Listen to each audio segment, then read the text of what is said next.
So, and do you put yourself first? That was the second part of the question. I would like to go with that part. I took some time to think over the first part. I have some thoughts on that as well, but I'd like to take some pause and think about this part of the question. And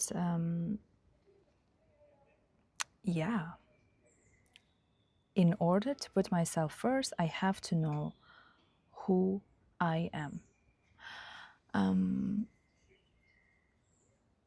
Since I'm answering to this question, right? Yeah.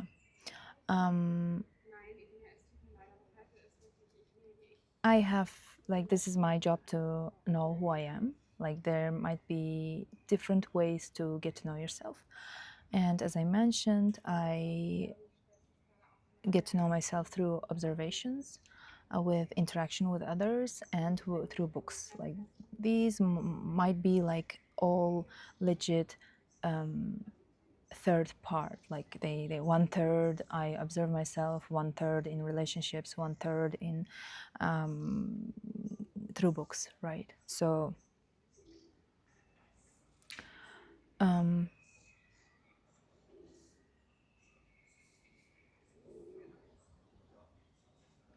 huge role is the history for me. History of me.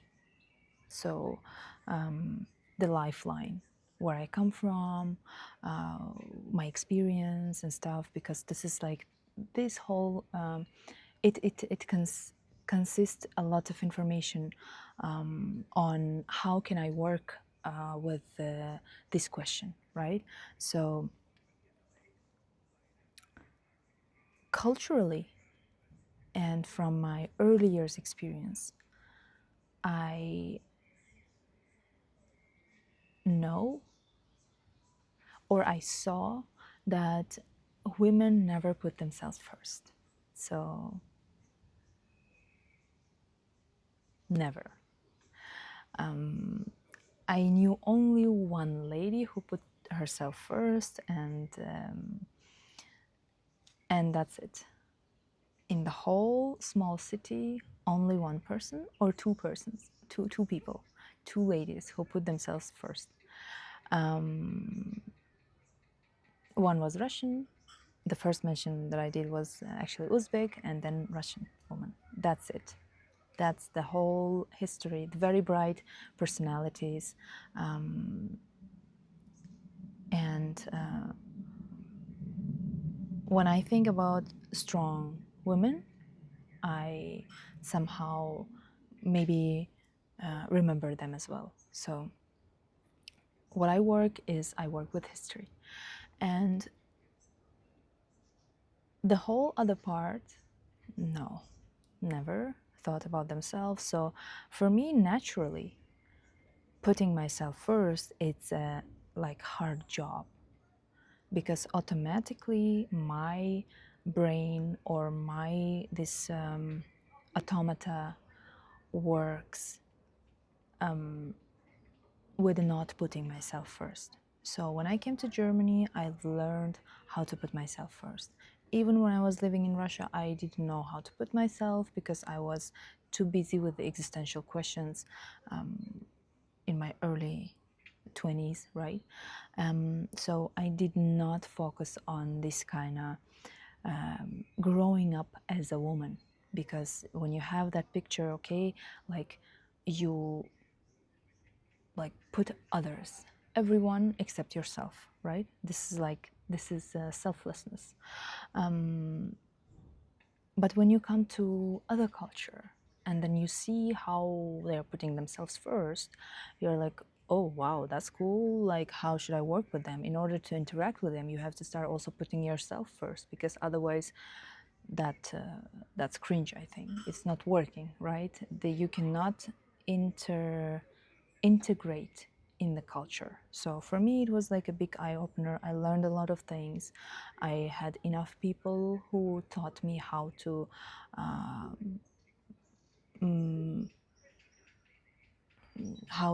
like put myself first.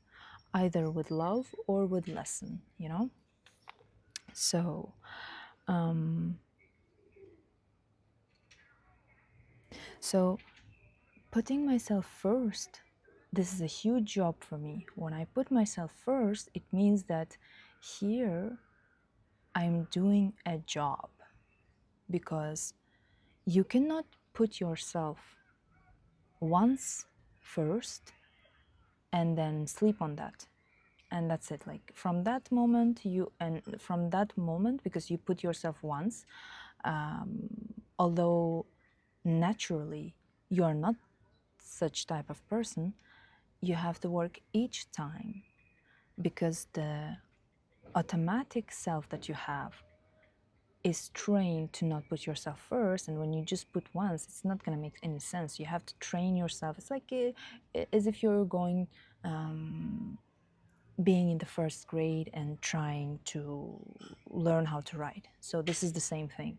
Even if you are adult, if you tried it for once, so you have to keep learning that. So for me, it's always a huge work, sometimes depending on my mood, on my, let's call it just mood, right? I have to really work on putting myself first, because it is a skill which is not yet 100% there. And by the way, me doing these kind of videos is also like kind of like somehow talking to myself and reminding myself that okay, this is now staying somehow, you know.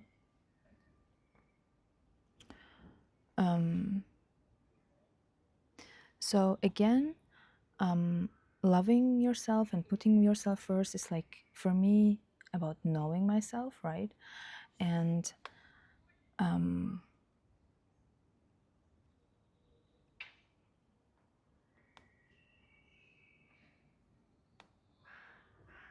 so here I had to learn myself again. So who am I, right?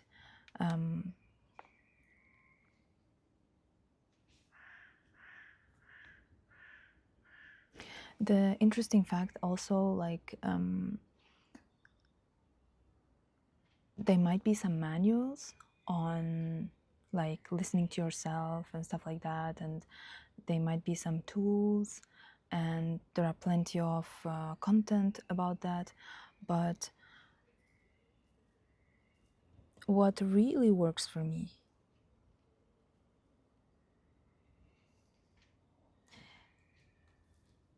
is still this taking some time to think. So that's a lacking always. There's either you should go direct to some meditation or to some stoicism to start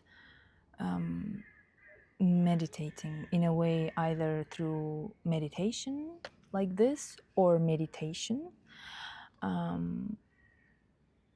Like there are so many to-dos that you have to do, but never like you're consuming things, you're consuming ideas when it worked with somebody else, and they're of course they keep sharing, and which is nice.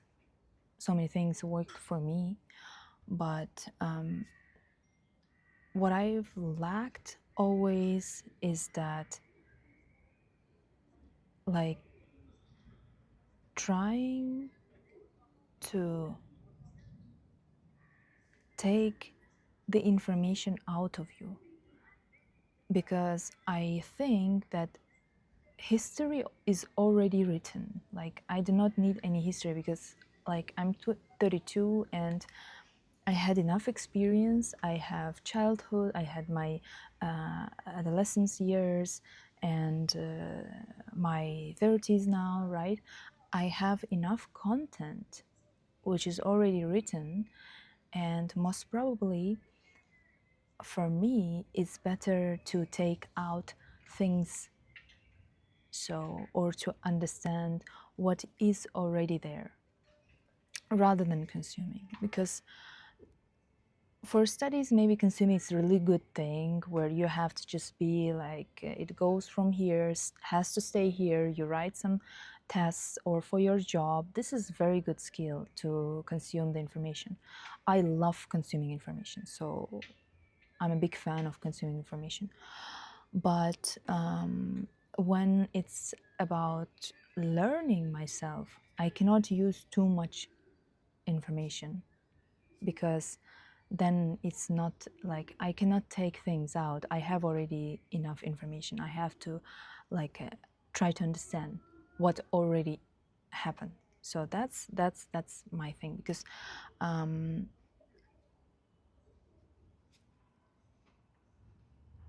when you take time, or when you start at least observing yourself, then you will already know what is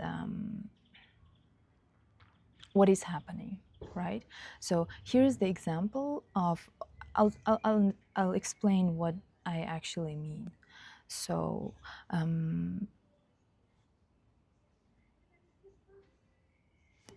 I hope I hope I will be able to explain what I mean. So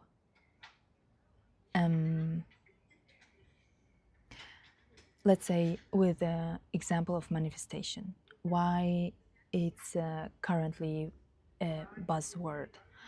Because when you manifest, you basically filtering things out, and you're giving the legit examples for your brain. That's it. You're finally trying to focus your brain on something, and once you're doing it correct without panicking, like you have some picture perfect, you want a Lamborghini or something like this, and you are just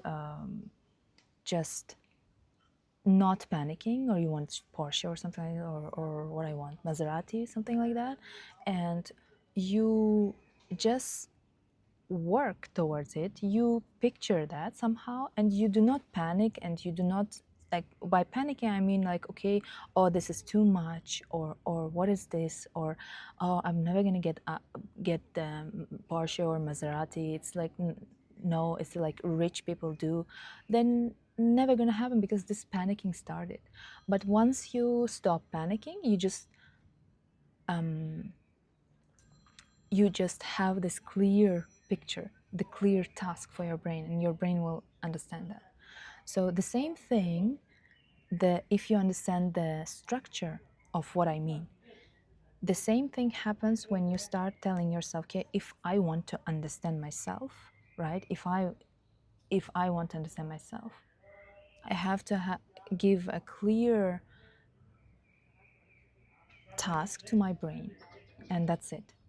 Not like trying to find somewhere else the answer, but all the answers are inside me. I have to take things out. Like, I have to understand, I have to put all the pieces together, then you will find the answers. So there's no such thing that you have to have something externally. Maybe there will be some triggers which help you to understand, or as Proust writes, the impressions. I hope it's in English, impressions, because I read it in Russian, and the also a bit frustrating, because you want to understand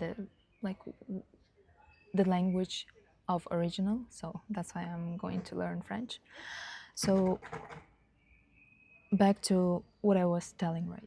So when you understand the structure with manifesting, and basically I also told you what actually manifestation means. Like, you don't have to do too much work. You have to just write a paper so your brain understands. Don't panic. Just, that's it. If you are if you want to even, let's say, if you want to go really into your manifestation, you are gonna just read it every day. Early in the morning, okay, I want Porsche, or by that time I have Porsche, or something like that. Photoshop yourself or do a sticker with your face on inside some Porsche or something like this, and then you will get it eventually, right? Because your brain gets used to it, right? So, but for that you have to also work. It's not like you're always sitting on that. Maybe miracles happen. Maybe somebody gives you a Porsche, or like because you have just beautiful eyes, and they will say like, "Hey, dude, it or dude, have such beautiful eyes, and please take it.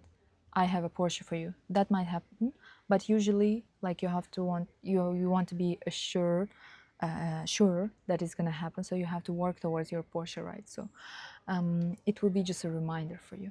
So basically, it's gonna happen with everything. Like when you understood the structure of giving clear tasks to your brain, it's gonna happen. So basically, what I'm doing now is like doing the same. Like I'm trying to understand myself. That's it. Through these videos, by the way. Usually I don't have clear idea of what am I gonna talk.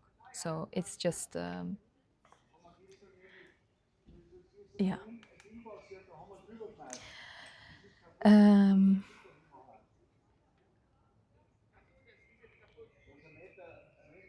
so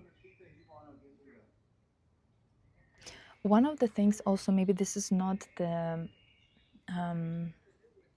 direct idea to putting myself first or not, because directly I already, I think, and I told like I'm trained to not put myself first, but then I have to learn, and each time I have to learn putting myself first, and through learning and putting myself first, practicing that, I might eventually get there. So but one thing is also to about putting yourself first. So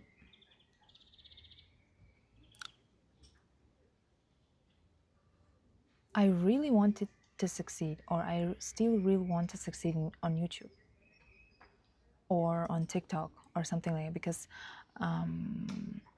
just because maybe with time I will share whole thing, whole story, but I have a clear idea of that I want that, but no idea how it's gonna happen, right?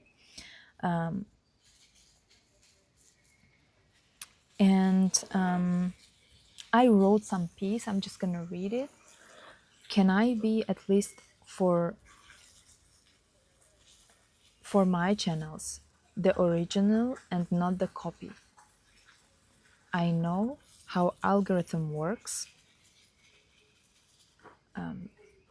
I studied IT. For that, I have to find my niche. But do not,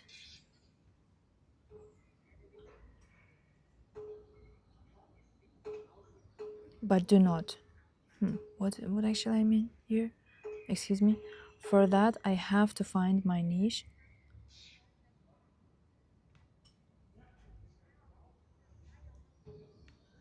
Maybe, but I don't. But I don't want to find my niche, maybe. I want to create a niche with my brand. I even made an adjective out of my first name for Zonable, because iTube, right? So excuse my uncollected thoughts.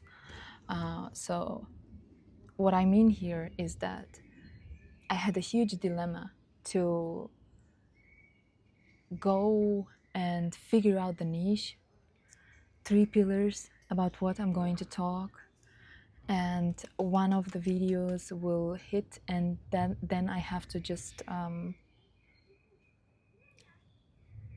work on that. But I've done this already. I had a huge audience because I was doing videos for German learners, and this was not what I want.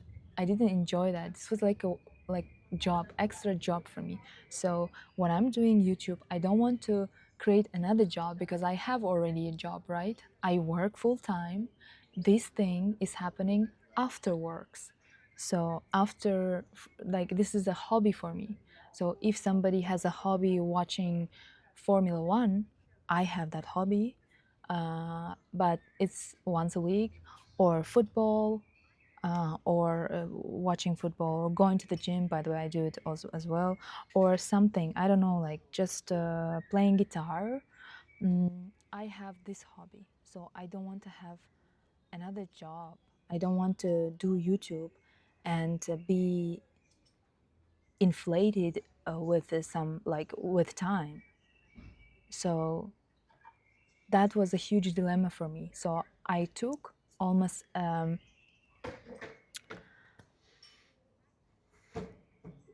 month or two to figure out what exactly I want. This is when also I most probably chose myself, because when you start doing something, you will get feedback, and most probably people who are surrounded you write something, tell you something, right? They will say like, okay, most probably you have to do this, most probably you have to do that, this and that, and this, the light that you have will just go. So at some point I decided, okay, I'm just gonna do what is what I think I need to do.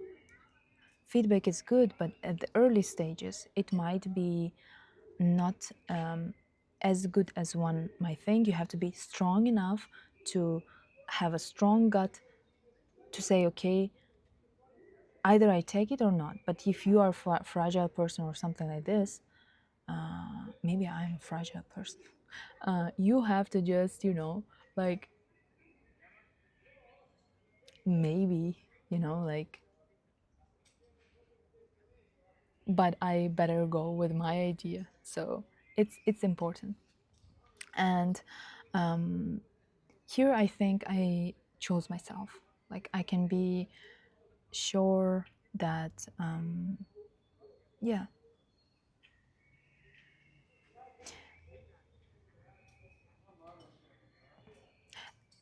Another interesting thing was that I somehow tied it to what I'm currently reading.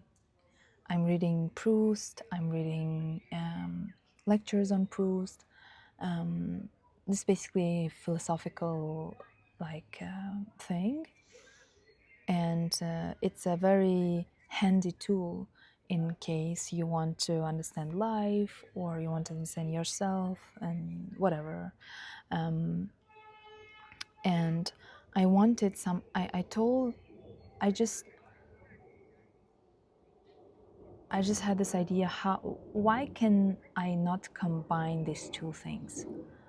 And what I'm just doing now is combining those things. And this will be a hobby for me. I don't have to have no extra. It's just some thoughts that I have, and I just also don't want to cut my videos because I just want to have this feeling of time and somehow a connection. So when I'm just freezing or when I'm just having unclear thoughts, I'm not gonna cut them because um,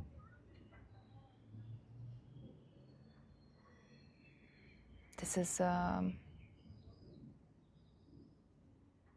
maybe I'm doing it for myself at the end. Maybe I need this for some reason. I had a picture of having this YouTube plaque, this thing, for 100K subscribers and for million or something like this, but get some nice money for that. But at the end, I think I chose myself because I could also create something else. I'm smart enough, I'm determined enough to make something out of YouTube and TikTok, go viral somehow. But I think I chose this calm type of interaction because if I'm such a person, maybe there will be others who will like my content. It doesn't have to be short form uh, for people who lack attention. Maybe somebody just wants to hear finally some kind of thought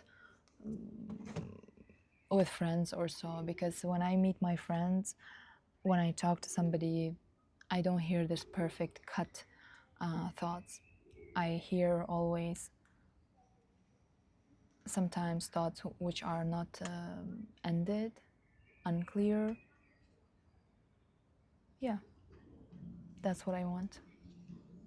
And yeah, that's what I like.